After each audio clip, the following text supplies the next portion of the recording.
You know, when we talk about the housing crisis, our minds usually jump straight to the numbers, right? We talk about affordability, shortages, interest rates. But what if the deepest root of this whole crisis isn't just about money? What if it's tied to something way more personal, something we can't always see? Trauma. Today, we're going to dig into that connection and explore a really groundbreaking way to build not just houses, but entire systems of trust.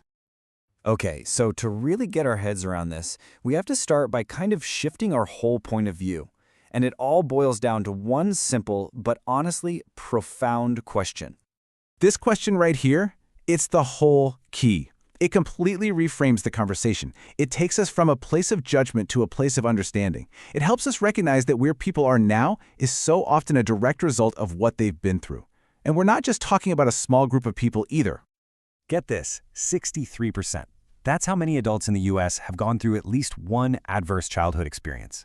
So what does that mean? It means we're talking about a majority of us. This isn't some niche issue. It's a fundamental part of the human experience that our systems, and especially our housing systems, have just consistently failed to see. Now here's where it gets really interesting. Trauma isn't just a single event that happens and then it's over. It actually operates across all these different layers of our lives. This framework breaks it down into 5 interconnected areas that really shape a person's stability and their well-being.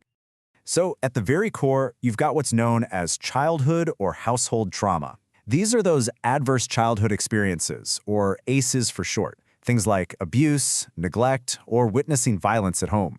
These early events can create so much stress that they can literally rewire a child's developing brain, and those effects can last a lifetime.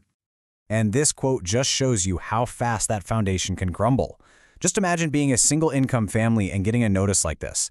All of a sudden, the one place that was supposed to be safe and stable is just gone. That feeling of insecurity, it doesn't just vanish when you find a new place. It leaves a mark. But trauma isn't only personal. It's actually built right into our systems. I mean, think about historical policies like redlining, which systematically denied loans to people in minority neighborhoods, or exclusionary zoning, which was designed to keep affordable housing out of wealthier areas. These weren't just bad policies. They were sources of collective trauma that have piled up over generations, creating the inequalities we're still dealing with today. And here it is. This is the direct result. The legacy of that systemic trauma is a huge racial gap in who can afford housing.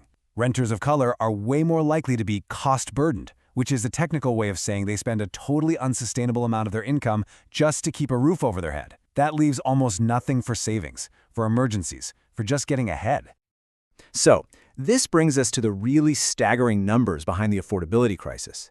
This gap, the one between what people earn and what housing actually costs, it's at the very heart of the problem, especially for the folks who are most vulnerable. 7.3 million. That is the nationwide shortage of affordable and available rental homes for people with extremely low incomes. A deficit of 7.3 million homes. I mean, that's more than the entire population of Arizona. It's a number so big it's hard to even wrap your head around. But this number, this one, makes it crystal clear. For every 100 extremely low-income families out there looking for a home they can afford, only 34 of those homes actually exist. Just think about that for a second. The competition is insane. The odds are just completely stacked against them from the very start. And the result of that is this immense financial pressure. An incredible 74% of extremely low-income renters are severely cost-burdened. That means they're forced to spend over half of every dollar they make on rent. They're living in a constant state of crisis, just one car repair or one medical bill away from eviction. Okay, so when you're facing a problem this deep, this widespread, the same old approaches just aren't going to cut it. We need a totally new way of thinking. And that's where a trauma-informed framework comes in. It's built on 4 core principles that are designed to heal, not just a house. The first principle is safety and trust. And this isn't just about having locks on the doors. It's about creating an entire environment that feels physically, psychologically, and emotionally safe. A place where people feel seen, heard, and respected. It's truly the foundation for everything else. Second up is choice and empowerment. Think about it. So much of trauma is about having your power and your choices taken away from you. This principle is all about giving that back. It means residents have a real voice and actual decision-making power in the things that affect their lives and their homes. The third principle is community and collaboration. This is all about recognizing that healing just doesn't happen in isolation.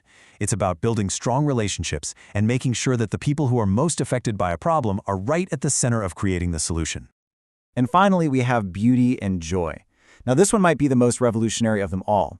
It's this powerful idea that housing should be so much more than just shelter. It should be a place that actually celebrates culture, that honors the past, and that creates a real sense of hope and optimism for the future.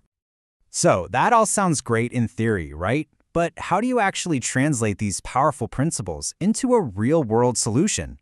Well, you build an entire ecosystem that's designed from the ground up to put them into practice. So, meet MiCAShA. It stands for My Community Association for Safe and Affordable Housing. And it's really important to get this.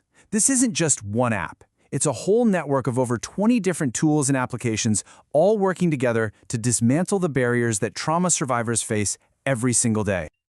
And this ecosystem is, wow, it's incredibly comprehensive. It has a directory to help you find trauma-informed real estate agents. It has an AI that can match survivors with housing grants. It even has tools that generate legal letters to help people fight things like coerced debt, which is a common form of economic abuse. There's even a 24/7 AI chatbot for immediate emotional support. And these pictures really get to the heart of the whole idea. MiCAShA combines these super powerful, high-tech tools with a really deep human-centered focus on building what actually matters: safety, community, and well-being. The technology is just the tool. A thriving community is the real goal. So we've kind of gone on a journey here, from understanding the deep, tangled roots of trauma and the housing crisis, all the way to seeing a clear, innovative path forward. It's a journey from acknowledging pain to actively building brand new systems based on trust.